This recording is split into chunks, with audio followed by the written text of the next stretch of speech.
ایک دن جنگل میں سورج نکلا اور پرندے چہچہا اٹھے۔ ہرن، لومڑی، ہاتھی اور خرگوش سب اپنے اپنے کاموں میں لگے ہوئے تھے۔ سب کچھ بہت پرامن لگ رہا تھا، لیکن تبھی وہ ایک زوردار چیخ جنگل میں گونجی۔ یہ آواز آئی بندروں کی طرف سے۔ آج بندروں نے جنگل کے بیچوں بیچ ایک پارٹی رکھی تھی۔ وہ ناچ رہے تھے، اچھل کود کر رہے تھے، درختوں سے چھلانگیں لگا رہے تھے اور زور زور سے چیخ رہے تھے۔ بندر گروپ کا لیڈر چنکو تھا، شرارتی، خوش مزاج لیکن بہت ہی شور پسند۔ چنکو نے لاؤڈ اسپیکر ناریل کے آدھے خول سے اعلان کیا، آج کوئی خاموشی نہیں، صرف مستی، چور اور مزہ۔ بندروں کی ٹولی نے جھاڑیاں ہلا دیں، پھولوں کے گملے گرا دیے اور پانی کی ندی میں چھلانگیں لگا لگا کر ارد گرد کے جانوروں کا سکون خراب کر دیا۔ خرگوش کی آنکھ کھلی تو وہ منہ بنا کر بولا، یہ کیسا شور ہے، میری نیند خراب کر دی۔ بچوں کو کہانی سنا رہی ہاتھی کی نانی بھی رک گئی۔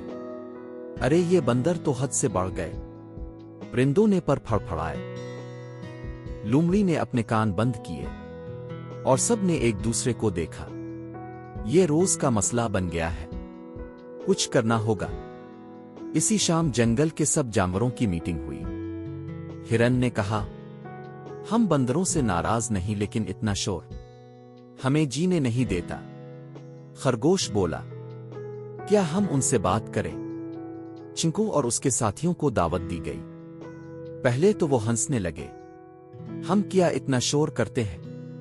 لیکن جب سب جانوروں نے پیار سے سمجھایا، ہمیں اب کی خوشی عزیز ہے، بس تھوڑا سا خیال رکھا کریں، تو چنکو نے شرماتے ہوئے سر ہلایا۔ اچھا ٹھیک ہے، ہم شور کم کریں گے، لیکن مزہ بند نہیں ہوگا۔